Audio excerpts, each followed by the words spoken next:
آدم علیہ الصلاۃ والتسلیم کو جب پیدا کرنا اللہ تبارک و تعالیٰ نے ارادہ فرمایا تو فرشتوں سے فرمایا، فرشتوں سے یوں کہا کہ میں زمین میں اپنا ایک نائب بنانا چاہتا ہوں، اپنا خلیفہ۔ اب اندازہ کریں، انسان کو اللہ نے اپنا خلیفہ فرمایا۔ نائب کس بات کا؟ خلیفہ کیا ہوتا ہے؟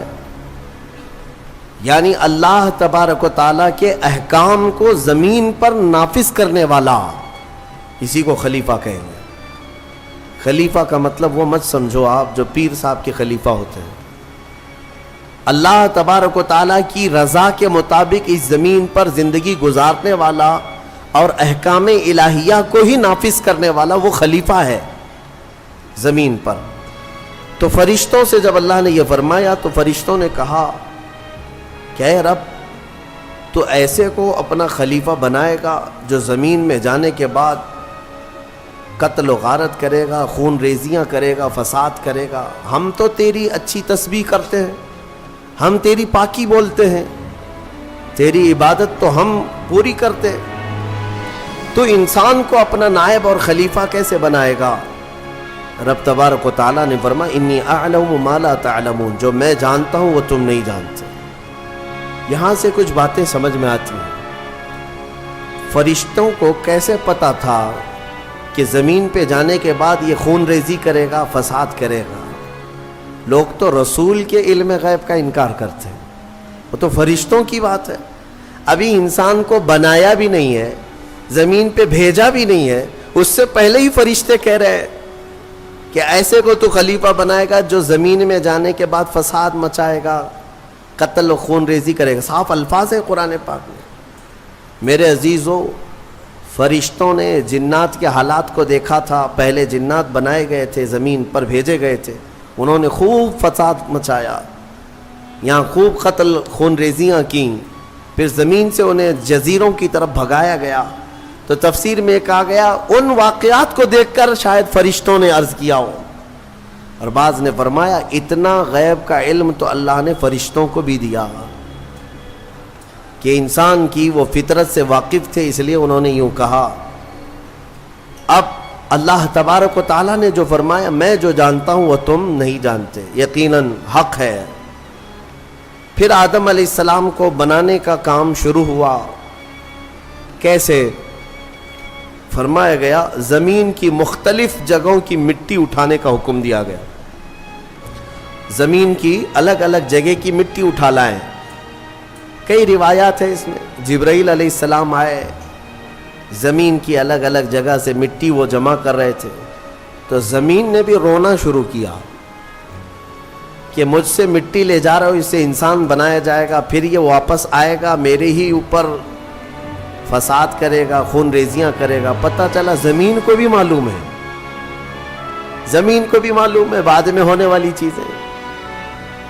تو جب زمین نے رونا دھونا کیا تو یہ روایات بعض تفاسیر میں ہیں، میں صرف آپ کو اس کی صحت اور ضعف پر کلام نہیں کر رہا ہوں، عرض کر رہا ہوں۔ جبرائیل علیہ السلام واپس رب تعالیٰ کی بارگاہ میں آئے، عرض کیا کہ مجھے زمین پر بڑا ترس آیا، زمین پر بڑا رحم آیا، وہ مٹی چھوڑ آئے۔ اسی طرح کئی فرشتے آئے، میکائیل علیہ السلام، اسرافیل علیہ السلام، زمین کا وہی رونا دھونا تھا۔ پھر اسرائیل علیہ السلام آئے، جب زمین نے ان سے یہ کہا کہ کیوں اٹھا لے جاتے ہو، تو انہوں نے زمین کے رونے دھونے کا کچھ خیال نہیں کیا، وہ جگہ جگہ سے مٹی اٹھا لی اور رب کی بارگاہ میں لے کر پہنچ گئے۔ مٹی لائی گئی مختلف جگہوں کی، اب اسے گوندھا گیا، مٹی کو گوندھا گیا۔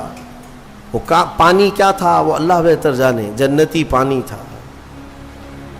مٹی کو جب گوندھا گیا، یہ پورا پروسیس قرآن میں بیان کیا گیا ہے اور بعض احادیث میں بھی ہے۔ گوندھ کر کے جب اس کو تیار کیا گیا، پورا ایک پتلا، ایک شکل بن گئی، ایک شکل بن گئی، تو اب اسے سکھایا گیا۔ قرآن میں یہ بھی فرماتا ہے رب تعالیٰ وَلَقَدْ خَلَقْنَا الْإِنسَانَ مِنْ صَلْصَالٍ كَالْفَخَّارِ، یعنی بجتی ہوئی مٹی جو ہوتی ہے نا، مٹکا جیسے ٹک ٹک آواز آئے، بجتی ہوئی مٹی سے ہم نے انسان کو بنایا۔ جب پورا پتلا تیار ہوا پھر اس پر بارش برسائی گئی، اس پر 40 دن تک بارش برسائی گئی مضبوط کرنے کے لیے۔ اب اس پتلے پر جو بارش برسی اس کے بارے میں بزرگوں نے فرمایا 40 دن کی بارش میں 39 دن تک غم کی بارش ہوئی، 1 دن خوشی کی بارش ہوئی۔ اس لیے انسان کی زندگی میں غم زیادہ ہیں، خوشیاں کم ہیں۔ عید تو سال میں ایک ہی بار آتی ہے،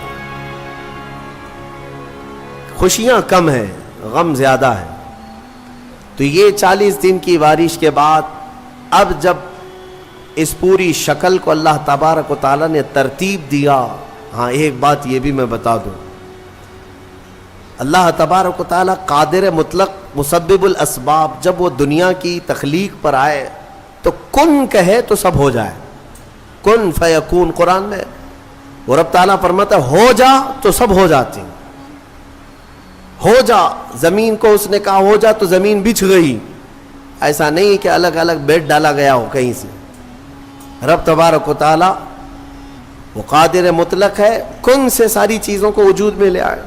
لیکن انسان کو جو بنایا گیا، یہاں پر بھی ہو سکتا ہے کہہ دیا جائے ہو جا تو ہو جاتا، تیار ہو جاتا، لیکن باضابطہ ایک پروسیس سے اسے گزارا گیا ہے، یہ اس کی شان کے لیے۔ اچھا یہ تو مجھے نہیں معلوم، ہاتھ بنائے گئے، پیر بنائے گئے، پیٹ بنایا گیا، گردن بنائی گئی، سب کچھ تو شکل دی گئی ہے نا، فرشتوں کے ذریعے سے دی گئی ہے۔ لیکن فرمایا گیا انسان کے چہرے کو اللہ نے اپنے دست قدرت سے بنایا، اسی لیے چہرے کو عیب مت لگاؤ کسی، یہ اللہ کی تخلیق ہے، اللہ کی تخلیق ہے۔ تم گالیاں دینے میں ایسے ہی کہہ دیتے ہو کہ ٹیڑھے چہرے والا، ہاں نکٹا، کنکٹا، یہ سب الفاظ ایسے ہیں جو اللہ کی تخلیق کو تم گالی دے دو۔ چہرے کو عیب لگانا اللہ کو ہرگز پسند نہیں، اللہ کی تخلیق ہے۔ اور یہ مختلف جو رنگوں کے لوگ پیدا ہوئے یہ مٹی کی وجہ سے ہے۔ زمین کی مٹی کہیں کی لال ہے، کہیں کی کالی ہے، کہیں کی پیلی ہے، کہیں کی سفید ہے۔ تو جس کے خمیر میں یعنی جس طرح کی مٹی زیادہ اثر کر گئی وہ رنگ وہ لے کر کے آتا ہے۔ انسانوں میں بھی کچھ کالے ہیں، کچھ گورے ہیں، کچھ لال ہیں، کچھ سانولے ہیں، الگ الگ شکلیں ہیں، اور الگ الگ یہ رنگ جو ہے یہ مٹی کی وجہ سے ہے۔ مٹی کی خاصیت جس پر جیسی ہوگی اس طرح کا وہ رنگ لے آئے گا۔ ہاں اسی لیے اس پر صبر بھی کر لے جاؤ جو رنگ تمہارے پاس ہے، کہ یہ ہماری خمیر میں ہے، یعنی ہماری سرشت میں اس کو داخل کیا گیا اس رنگ کو۔ یعنی اگر کسی کے کانٹینٹ میں مینوفیکچرنگ میں ہی وہ چیز آ گئی ہو تو بعد میں پاؤڈر لالی لگانے سے کیا ہونے والا ہے۔ لہذا اس بات کی فکر میں مت رہو کالے ہیں تو میں گورا ہو جاؤں۔ اور کچھ لوگ ایسے بھی ہیں، میں نے دیکھا ہے انگریزوں کو وہ نمک والی مٹی لگا کر سمندر کے کنارے ننگے سوتے، تھوڑا کالے ہونے کا شوق ہے ان کو، تھوڑا کالے ہونے کا شوق ہے کیونکہ اجلے زیادہ ہے، اور ادھر کالوں کو گورے ہونے کا شوق زیادہ ہے۔ اس کا مطلب یہ ہے کہ یہ کسی چیز میں انسان قناعت نہیں کرتا، اسے صبر نہیں ہے، کسی چیز پر یہ راضی نہیں ہے۔ تو بہرحال اس بات پر راضی ہو جاؤ کہ میرے مولا کی تخلیق ہے یہ، اور اس نے جیسا پسند کیا ویسے مجھے بنایا، بس اس بات پر صبر آ جائے گا۔ کوئی بھی اپنا چہرہ آئینے میں دیکھے تو دعا بھی میرے آقا نے کیا سکھائی پتہ ہے؟ دعا بھی چاہے کالے آدمی ہو، گورے آدمی ہو، کسی بھی طرح کے ہو، ایک ہی دعا حضور نے تعلیم دی، ایک ہی دعا۔ آئینہ دیکھو تو یہ دعا پڑھو، اللہم حسنت خلقی فحسن خلقی، اے اللہ تو نے میرا چہرہ کتنا اچھا بنایا ہے، مولا اسی طرح میرے اخلاق بھی اچھے بنا تھے۔ یہ دعا حضور نے فرمائی۔ تو کیا کالا آدمی یہ دیکھ کر کے دعا نہیں کرے گا؟ سانولا نہیں دعا کرے گا؟ ہر آدمی یہی دعا کرے گا کہ اے اللہ تو نے میرا چہرہ کتنا اچھا بنایا، کتنا اچھا بنایا. ہاں دعا یہی کیا کرو کہ اللہ نے سب کے چہرے اچھے بنائے. تمہیں اندازہ نہیں ہے. اور چہرے کو عیب لگانا اتنا گناہ ہے. میں آپ کو بتاؤں, آپ کی کیفیت جو ہے نا, آپ کی کیفیت, آپ اتنے خوبصورت ہیں جس کا آپ کو خود کو اندازہ نہیں ہے. خلیفہ ہارون رشید نے اپنی بیوی سے ایک دن رات میں 14ویں کا چاند چمک رہا تھا. باہر یہ لوگ رات میں سوئے ہوئے تھے. بادشاہوں کو ایسی کبھی نہ کبھی شرارت سوچتی ہے. کہہ دیا کہ بیگم اگر تو یہ 14ویں کے چاند سے زیادہ خوبصورت نہیں نکلی تو تجھے طلاق. اگر بیوی اس سے زیادہ خوبصورت نہیں نکلی تو تجھے طلاق. آپ یہ جملہ نہ کہیں.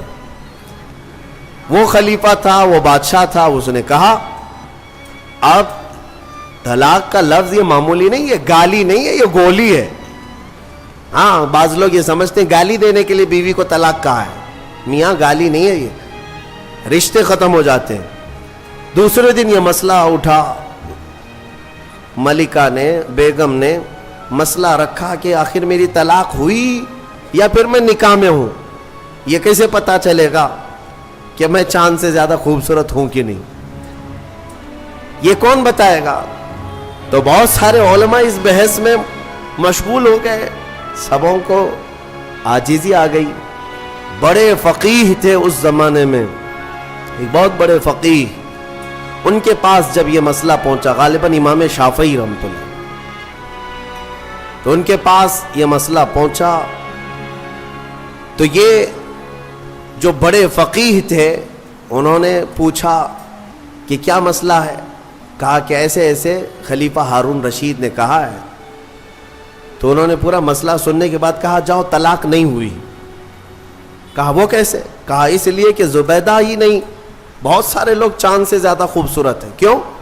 کہا قرآن میں اللہ نے فرمایا لقد خلقنا الانسان فی احسن تقویم, ہم نے انسان کو سب سے اعلیٰ صورت میں پیدا کیا ہے. سب سے اعلیٰ کا مطلب وہ چاند سے بھی اعلیٰ, چاند سے بھی حسین پیدا کیا ہے. تو ہر انسان کو اللہ تعالیٰ نے چاند سے بھی زیادہ اعلیٰ صورت عطا کیا ہے.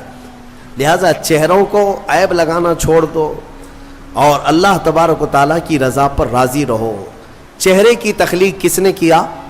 وقت سے باقی پورے انسان کی تخلیق اللہ نے کیا, لیکن خاص چہرے کو اللہ نے اپنے دستے قدرت سے بنایا. اب آگے کی بات سنیں. پورا انسان تیار ہوا, اس میں روح پھونکی جانی تھی, اس انسان کو بولتا ہوا, چلتا ہوا اور روح والا بنانا تھا. تو فرمایا گیا کہ ان کے پیشانی پر, ان کی ناک سے روح کو ڈالا گیا. روح کیا چیز ہے؟ روح کو دیکھا آپ نے؟ روح کو دیکھا ہے؟ ہاں اس مسئلے میں تو ساری دنیا آج بھی پریشان ہے. قرآن میں بھی یہ سوال کیا ہے, صحابہ نے آ کر سوال کیا تھا اور اللہ نے جواب بھی دیا. آج دوسری قوموں والے بھی اس بات کو مانتے ہیں کہ آتما ایک نراکار ہوتی ہے, یعنی دکھتی نہیں ہے, روح دکھتی نہیں ہے, لیکن ہے کیا چیز ہے؟ تو رب تبارک و تعالیٰ نے فرمایا یسألونک عن الروح قل الروح من امر ربی. اے محبوب آپ سے لوگ روح کے بارے میں سوال کرتے ہیں, آپ فرما دیں روح اللہ کا ایک حکم ہے, یہ نور ہے. جس طرح روشنی پھیلی ہوئی ہے پکڑ میں نہیں آتی اور پتہ نہیں چلتی, روح اسی طرح ایک نور ہے. جب اس روح کو اس جسم میں ڈالا گیا تو بعض بزرگوں نے فرمایا کہ روح باہر نکل آئی. کہا کہ اندر بہت اندھیرا ہے, اندر مٹی کا بنا ہوا انسان, اندھیرا بہت ہے. روح نور ہے, مٹی میں اندر اندھیرا ہے. تو پھر دوبارہ ڈالا گیا, پھر وہ روح قرار نہ پائی, باہر نکل آئی. تو مفسرین فرماتے ہیں پھر آدم علیہ السلام کی پیشانی پر نور محمدی کو رکھا گیا. اللہ تعالیٰ نے اپنے حبیب پاک صلی اللہ علیہ وسلم کے نور کو آدم علیہ السلام کی پیشانی میں ودیعت فرمایا, پھر روح کو ڈالا گیا. اب روح جا کر جسم میں قرار پائی اور پھر آدم علیہ السلام کو سب سے پہلے ایک چھینک آئی, اور چھینک آتے ہی سب سے پہلے آپ کی زبان سے ایک جملہ نکلا الحمدللہ. یہ انسان کی زبان سے نکلنے والا سب سے پہلا لفظ ہے. کیا ہے؟ الحمد. آج بھی چھینکتے ہیں تو ہم کیا کہتے ہیں؟ یہ آدم علیہ السلام کی زبان سے نکلنے والا پہلا جملہ. لیکن کمال تو دیکھیں، رب تعالیٰ نے اپنا آخری کلام قرآن اپنے حبیب پر اتارا بھی ہے تو اس کی ابتدا بھی کہاں سے فرمایا؟ الحمدللہ رب العالمین. قرآن کی ابتدا کہاں سے ہے؟ الحمدللہ سے. تو انسان کو یہ بتانا ہے کہ اے بندے، تیری جو اصل ابتدا ہے وہ الحمدللہ سے ہے، جہاں قرآن ابتدا کر رہا ہے، اور قرآن کے ساتھ رہے گا تو حقیقی زندگی پائے گا. اب آدم علیہ السلام جب بیدار ہوئے تو اب سنیے اللہ تعالیٰ نے کیا کیا. رب تبارک و تعالیٰ ان کے سامنے دنیا کی ساری چیزوں کو پیش کیا، جو جو ہونے والی تھی یا جو کچھ بھی، سب کے نام سکھا دیے. وعلم آدم الاسماء کلہا، سب چیزوں کے نام آدم علیہ السلام کو سکھا دیے. درخت، پودا، پھل، پھول، زمین، آسمان، چاند، تارے، سمندر، مچھلیاں، جنات، انسان، ہر ایک چیز کا نام، جو بھی دنیا میں چیزیں ہیں سب کے نام آدم علیہ السلام کو سکھا دیے. اب اس میں کیا کیا چیزیں ہیں، سب چیزیں کا مطلب کیا ہے؟ سب آ گیا نا. ہمارے بھی نام سکھائے ہوں گے اللہ نے، تمہارے بھی نام سکھایا. اب مسئلہ یہ تھا کہ فرشتے جو پوچھ رہے تھے نا ایسے کو کیوں خلیفہ بنائے گا، اب فرشتوں کو اللہ نے بلایا. آؤ، پھر یہ دنیا کی چیزوں کو فرشتوں کے سامنے پیش کیا گیا. بتاؤ اس کا نام کیا ہے، اس کا نام کیا ہے.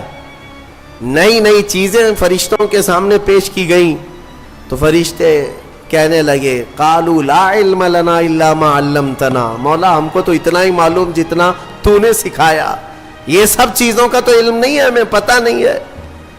تو پھر آدم علیہ السلام سے کہا گیا آدم تم بتاؤ، انبئہم باسمائہم، آدم ان کو یہ سب چیزوں کے نام بتاؤ. آدم علیہ السلام نے ناموں کی ابتدا جو کی، حدیث میں ہے، موجود ہے تفسیر میں، ساری دنیا کی چیزوں کے نام آدم علیہ السلام نے فرشتوں کے سامنے بتا دیے. جب ساری چیزوں کے نام بتا دیے تب فرشتوں کو حکم ہوا اب آدم کو سجدہ کرو. آدم علیہ السلام کے سامنے سارے فرشتے جھک گئے، سجدے میں چلے گئے. لیکن ایک بات بتا دوں، یہ سجدہ تعظیم کا تھا، عبادت کا نہیں. عبادت کا سجدہ کس کے لیے ہے؟ صرف اللہ کے لیے. سنی جانتے ہیں الحمدللہ اللہ کے علاوہ کسی کو سجدہ جائز ہے؟ نہیں جائز، صرف سجدہ اللہ کا ہے. لیکن آدم علیہ السلام کو جو سجدہ کرایا گیا تھا وہ تعظیم کا سجدہ تھا، ان کے علم کی تعظیم. اب حکم جو ہوا ہے وہی قرآن میں آج ہم نے پڑھا ہے. اللہ نے فرمایا سب کے سب سجدہ کرو، سب سجدے میں چلے گئے. پتہ ہے ایک تھا ابلیس جو غرور کی وجہ سے سجدہ نہیں کیا، کھڑا رہا. ابلیس کون ہے؟ یہ شیطان جس کا نام عزازیل. یہ کون ہے؟ فرشتوں کو تعلیم دینے کے لیے اس کو مامور کیا گیا تھا. اس کو معلم الملائکہ کہتے ہیں. بعضوں نے اس کو فرشتوں میں شمار کیا، لیکن مفسرین کی اکثر رائے یہ ہے کہ وہ جنات میں سے تھا. ابلیس کس میں سے تھا؟ جنات میں سے تھا. لیکن فرشتوں کے ساتھ رہتا تھا اس لیے حکم اسے بھی تھا. حالانکہ وہ اللہ کی بہت عبادت کیا ہے، بہت عبادت، اتنی عبادت کیا ہے کہ اس کے سجدے اگر زمین پر پھیلا دیے جائیں تو ایک رائی کے دانے کے برابر بھی جگہ خالی نہیں ہوگی. اتنے سجدے اللہ کے کر چکا، لیکن اس وقت سجدہ نہیں کیا. تو رب تعالیٰ نے سوال فرمایا قال ما منعك الا تسجد اذ امرتك، تو سجدہ کیوں نہیں کیا جبکہ میں نے تجھے حکم دیا تھا. قال انا خیر منہ، کہنے لگا اے مولا میں اس سے بہتر ہوں، آدم سے میں بہتر ہوں. خلقتنی من نار وخلقتہ من طین، تو نے مجھے آگ سے بنایا ہے اور اسے مٹی سے بنایا ہے. آگ بلند رہتی ہے، مٹی نیچے رہتی ہے. بلند آدمی نیچے والے کو سجدہ کیسے کرے؟ ہاں یہی غرور ہے۔ اب اس سے پتا چلا کہ کائنات کا سب سے پہلا گناہ وہ تکبر ہے، غرور، گھمنڈ، میں پن، کہ میں یہ ہوں اس کے سامنے کیوں جھکوں۔ یہ ابلیس کی یہیں سے خصلت شروع ہوئی۔ اللہ تعالیٰ نے فرمایا تو نے آدم کو دیکھا لیکن یہ نہیں دیکھا کہ حکم میرا تھا، حکم اللہ کا تھا۔ فاخرج منہا فإنک رجیم، آج سے تو ہمارے دربار سے نکل جا، اس لیے کہ تو مردود ہو گیا، راندہ بارگاہ، ہمیشہ کے لیے اس کو مردود قرار دے دیا گیا۔ یہ واقعہ میں بتا رہا ہوں آپ کو، یہ آج سورہ اعراف کے شروع میں ہی آیا۔ تو ابلیس نے کہا اے اللہ تو نے مجھے نکال دیا اپنے دربار سے، فرشتوں کی جماعت سے، انظرنی الی یوم یبعثون، بس مجھے قیامت تک کی مہلت دے دے بس۔ رب تعالیٰ سے ڈائریکٹ چیلنج کر رہا ہے، اللہ سے چیلنج کر رہا ہے، مجھے تو ٹائم دے دے بس۔ کیا کرے گا؟ کہتا ہے قال رب بما اغویتنی لاقعدن لهم صراطک المستقیم، بس تو مجھے ٹائم دے دے، قیامت تک تیرے جتنے بندے آئیں گے میں سیدھے راستے پر بیٹھ جاؤں گا۔ ثم لآتینہم من بین ایدیہم ومن خلفہم وعن ایمانہم وعن شمائلہم ولا تجد اکثرہم شاکرین۔ کہتا ہے میں تیرے سیدھے راستے پر بیٹھوں گا، جو بھی اس راستے سے گزرے گا، کبھی میں اس کے سامنے سے آؤں گا، کبھی پیچھے سے، کبھی دائیں سے، کبھی بائیں سے، کسی نہ کسی طرح اس کو اس راستے سے میں ہٹا دوں گا۔ اے رب تیرے بندوں میں تو شکر کرنے والے نہیں پائے گا۔ اللہ کو یہ چیلنج کر رہا ہے۔ دوسری آیتوں میں یہ تک کہا اس نے قال فبعزتک لاغوینہم اجمعین، تیری عزت کی قسم اے اللہ، عزت اس کو بھی معلوم ہے اللہ تعالی، اور قسم بھی اللہ کی عزت کی کھا کر کہہ رہا، تیری عزت کی قسم میں تیرے سارے بندوں کو گمراہ کروں گا، سارے بندوں کو گمراہ کروں گا۔ رب تعالیٰ سے چیلنج کیا، رب نے فرمایا قال انک من المنظرین، جا تجھے ٹائم دیا جاتا ہے، مہلت ہے تجھے، جتنا ٹائم چاہیے پورا لے لے۔ ٹائم ہی نہیں، طاقت بھی دے دی گئی، قوت بھی دے دی گئی، دنیا میں جتنی تیزی سے ایک جگہ سے دوسری جگہ جانا ہے سب تجھے دے دیا گیا، جا بہکا لے۔ کتنوں کو بہکاتا ہے؟ ان عبادی لیس لک علیہم سلطان، اللہ فرماتا ہے تو پوری کوشش کر لے، میرے کچھ بندے ایسے ہوں گے جن پر تیرا داؤ نہیں چلے گا، نہیں چلے گا، تیرا داؤ نہیں چلے گا۔ رب تعالیٰ نے بھی فرمایا تو پوری کوشش کر لے لیکن تیرا داؤ میرے کچھ بندوں پر نہیں چلے گا۔ وہ کون سے بندے ہیں؟ ان بندوں کے بارے میں ابلیس بھی مان گیا، شیطان بھی مانا، کہنے لگا ہاں ہاں ہے تیرے کچھ بندے۔ وہ کون ہے؟ الا عبادک منہم المخلصین، یہ وہ بندے، ہاں مولا تیرے کچھ بندے ایسے ہوں گے جن پر میرا داؤ نہیں چلے گا۔ وہ کون ہے؟ وہ بندوں کی جماعت کو مخلصین کی جماعت کہا جاتا ہے، کہ وہ اگر عبادت کرتے ہیں تو نہ ادھر دیکھتے نہ ادھر دیکھتے ہیں، وہ خالص تیری رضا کے لیے کرتے ہیں۔ تو جو لوگ دنیا میں صرف اور صرف اللہ کی رضا کے لیے نیک کام کرتے ہیں، یقین کے ساتھ میں کہتا ہوں ان پر شیطان کا داؤ بھی نہیں چلے گا، شیطان ان لوگوں کو نہیں گمراہ کرے گا۔ مخلصین کی جماعت، مخلصین کون ہے میرے عزیزو؟ دکھاوے کے لیے کرنے والے مخلصین نہیں، اپنے رب کی رضا کے لیے۔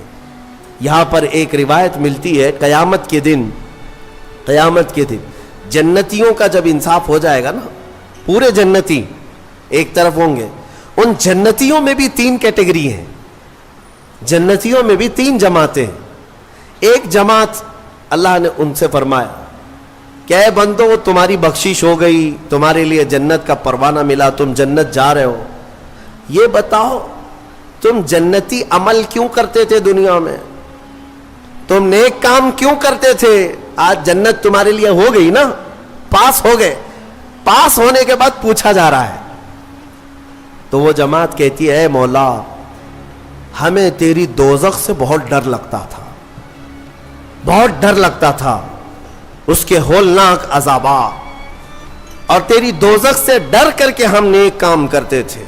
اللہ فرماتا ہے ٹھیک ہے میں تم سے راضی ہو گیا, تم جنت میں جاؤ. دوسری جماعت, ان سے پوچھا جائے گا تم کیوں کرتے تھے؟ یہ سیکنڈ کیٹیگری ہے جنتیوں کی. تم کیوں نیک کام کرتے تھے؟ تم بھی پاس ہو گئے. وہ کہیں گے مولا قرآن میں اور حدیث میں تیرے رسول سے ہم نے جنت کی اتنی نعمتوں کا ذکر سنا تھا, وہاں کے محلات, وہاں کی خوشبوئیں, وہاں کی حوریں, وہاں کے غلمان, تو شوق تھا کہ جنت میں جائیں, اس لیے نیک کام کرتے تھے. تیری جنت کی خواہش نے ہم سے نیک کام کروائے. رب تعالیٰ فرماتا ہے جاؤ تم سے راضی اور تمہارے لیے جنت ہے, چلے جاؤ. تیسری ایک جماعت ہوگی جنتیوں کی, یہ لاسٹ کیٹیگری ہے. ان سے پوچھا جائے گا میاں آپ بھی پاس ہو گئے, جنت میں جا رہے ہو نیکیوں کی وجہ سے, تم کیوں نیکیاں کرتے تھے؟ وہ کہیں گے کہ مولا ہم نہ جنت کے لیے کرتے تھے نہ دوزخ کے لیے, ہم تو خالص تیری رضا کے لیے کرتے تھے, تو راضی ہو جا, بس ہمارا مقصد اتنا تھا. تو رب تعالیٰ فرمائے گا جاؤ میں تم سے راضی ہو گیا اور جنت میں جاؤ. وہ جماعت کھڑی ہو جائے گی, نہیں نہیں نہیں جنت میں نہیں جانا ہے. اگر جنت میں جائیں گے تو پھر بدلہ ہو جائے گا, معاوضے کے طور پر ہو جائے گا. پھر ہم کو اندر جانے کے بعد دوسرے لوگ تانا ماریں گے تم بھی جنت کے لیے کرتے تھے, وہاں بولے کچھ اور ہو, ہم نہیں جائیں گے جنت میں. رب تعالیٰ پھر دوبارہ فرمائے گا کہ اے مومنوں میں تم سب سے راضی ہوں, تم میری رضا کے لیے کر رہے تھے, میں راضی ہوا, جاؤ جنت میں. وہ کہیں گے مولا نہیں جنت میں جائیں گے تو پھر یہ مسئلہ آ جائے گا کہ تم جنت کے لیے کیا کرتے تھے, ہم تو تیری رضا کے لیے کرتے تھے. یہاں تک کہ روایت میں فرمایا گیا فرشتوں کو حکم ہوگا کہ ان کو بیڑیاں پہنا اور کھینچ کے جنت میں لے جاؤ. یہ مخلصین کی جماعت تھی, یہ لالچ میں عبادت نہیں کیے اور نہ ہی ڈر کر کے کیے, یہ خالص اللہ کی رضا کے لیے. اور اسی جماعت کے بارے میں شیطان بھی کہتا ہے ان پر میرا داؤ نہیں چل سکے گا, ان پر میرا حربہ نہیں چل سکے گا. اسی لیے میں مومنوں سے گزارش یہ کرتا ہوں کہ اعمال میں اخلاص پیدا کرو, اخلاص صرف اور صرف اللہ کے لیے, نہ کسی کو ڈر کر, نہ کسی کے لیے. عبادتیں نہیں, اللہ کے لیے. تم اپنی آخرت کو سوچو. عزیزان گرامی, اخلاص ایک بڑی دولت ہے, اللہ تعالیٰ اپنے مخصوص بندوں کو عطا کرتا ہے. بات میں یہاں پر سمیٹتا ہوں کہ ابلیس لعین آدم علیہ السلام کو سجدہ نہ کیا, غرور اور گھمنڈ میں اللہ تبارک و تعالیٰ سے چیلنج کر کے نکلا. اسے اللہ نے ٹائم دیا, وقت دیا قیامت تک کا, اور وہ بہکاتا گھوم رہا ہے ابھی بھی. ہاں بس رمضان میں قید ہوا ہے, رمضان میں شیاطین کو قید کیا گیا, یہ حدیث پاک سے ثابت ہے. ابھی تو ہے نہیں, ہماری محفل میں بھی نہیں ہے اور ابھی رمضان میں کہیں ہے نہیں, لیکن پھر بھی کچھ لوگ ابھی بھی روزہ چھوڑتے ہیں. یہ کون سے شیطان ہیں؟ نماز میں نہیں آتے, پھر یہ کون ہے؟ ان کو کون سلاتا ہے؟ ان کو کون, شیطان کا کوئی خلیفہ ہے؟ شیطان کسی کو اپنی ڈیوٹی دے کر کے گیا ہے؟ یہاں پر نفس امارہ ہے, وہ ہر ایک کے اندر ہے. انشاءاللہ پھر آگے کبھی میں عرض کروں گا, وہ ہر انسان کے پاس ہے. جس نفس نے شیطان کو بھی گمراہ کیا تھا وہ نفس تو ہمارے پاس ہے. نفس ایک بہت ہی خطرناک چیز ہے. اسی سے لڑنے کو میرے آقا نے جہاد اکبر کہا. جو اپنے نفس کے خلاف لڑائی کرے گا وہ جہاد اکبر ہے, بڑا جہاد ہے. تو بہرحال آدم علیہ الصلاۃ والتسلیم کی پیدائش ہوئی اور آپ کو وہاں سے جنت میں رکھا گیا. اب یہاں پر کچھ باتیں مجھے عرض کرنی ہے, وہ یہی ہے کہ آدم علیہ السلام کو جب ساری چیزوں کے نام بتائے گئے اور سب کچھ علم دیا گیا اور پھر جنت میں رکھا گیا. جنت کیسی ہے؟ وہاں کسی چیز کی کمی ہے؟ کوئی چیز کی کمی نہیں, ساری نعمتیں ہیں. لیکن اس کے باوجود آدم علیہ السلام کو کچھ بے قراری تھی. کیوں؟ اس لیے کہ انسان جو ہے تنہا نہیں رہتا, انسان کو کوئی دوسرا انسان چاہیے. انس سے بنا ہے انسان, انس کہتے ہیں محبت کو, اس کے فطرت میں ہے یہ کھچاؤ, دوسرے کے ساتھ اس کا کھچاؤ ہے, لگاؤ ہے, دوست بناتا ہی ہے.